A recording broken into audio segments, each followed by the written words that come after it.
School and Corps of Cadets. I am loyal and patriotic. I am the future of the United States of America.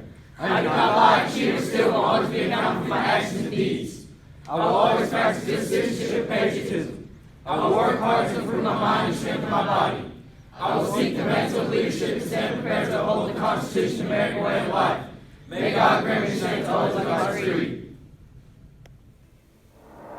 A new Decatur High School will now have a new American flag. Today, Decatur High School ROTC cadets retired the old colors. They also invited a World War II veteran who spent time as a prisoner of war. We had a ceremony to not only retire our previous colors from our old campus, but also to honor George Millis, a World War II veteran and former POW in Europe. And he was actually captured at the Battle of the Bulge. Overwhelming sense of pride, sir, just to even have him here in the building. It makes everything, all the preparation and the hard work that went into it, getting everything coordinated, it makes it all worth it. Just to see him handed the award, to see him toast to the American flag. Isn't that amazing? That is great. Very special. I mean, it's special to be able to have a new flag, but to have someone of that prestige come The World War II share that veterans, with you. and you know, there's a lot of kids, high school age, that are getting more and more interested in the World War II era and stuff like that. So great to see them getting involved in those things there. Yep. Let's go ahead and take a look. In your program here to open your new school and bring this flag here and raise it before everyone in Decatur.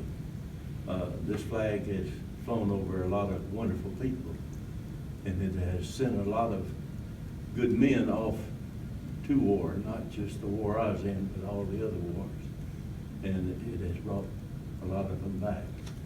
So we honor this flag. New Testament. The Army gives you a New Testament, but it's leatherback. She sent me a New Testament about as big as the one Army issues you. And it had a metal plate on the front of it. And she told me to put that in my pocket over my heart. And if a bullet hit it, it'd deflect it off, or shrapnel.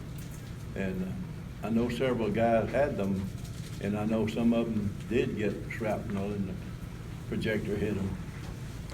Mine, shrapnel or our projector never hit the Bible. But I carried that all through the war and through POW. But what it was so valuable, when we were prisoners of war, we walked for 5 months, and Germans never fed us anything at all. And the only thing that we had to eat was a rutabaga or a sugar beet, and we'd have to steal that.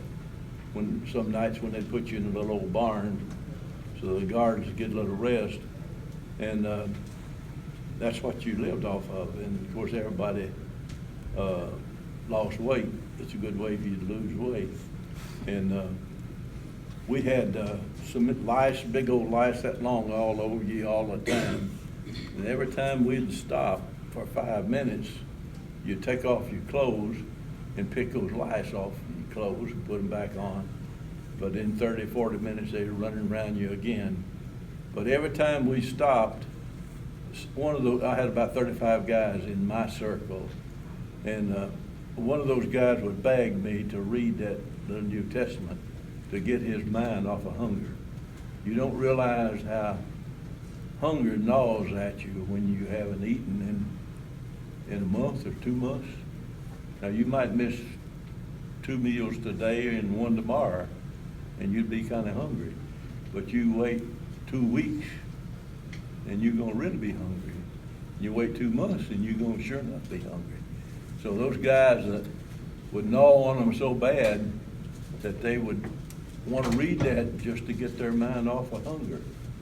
And at 35 guys, I imagine they read that New Testament, no telling how many. Well, every time we stopped, one of them was reading it, and they'd beg me to read it.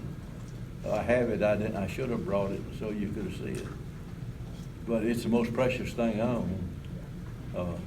But now one night, what Colonel was talking about, we were put in a barn. It was an old barn over around Leipzig, Germany, and the boards were loose and it was about 8 or 10 of us in the stall, and there was a cow in the stall next to us. And I kept fooling with that board and I got it off. And I got through over to the cow, and I never milked the cow. I thought you just got to hold that thing and it spurted milk.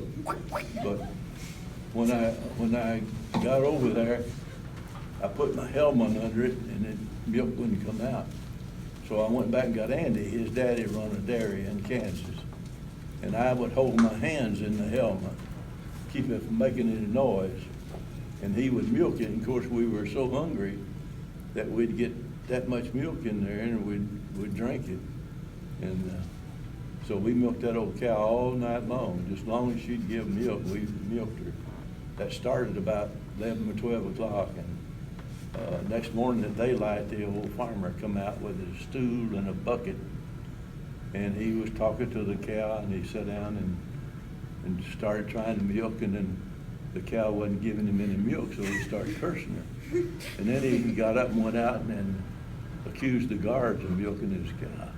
We'd put that board back before he'd come out. And so we had a good meal that night with that milk.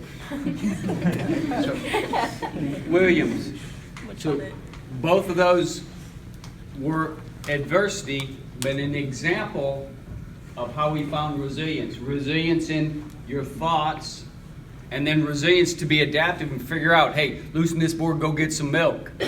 And be smart enough to know your teammates. Hey, I can't milk a cow, but Andy does. Andy has the capability to milk the cow that allowed them to get nutrition to make it through that day and the next day.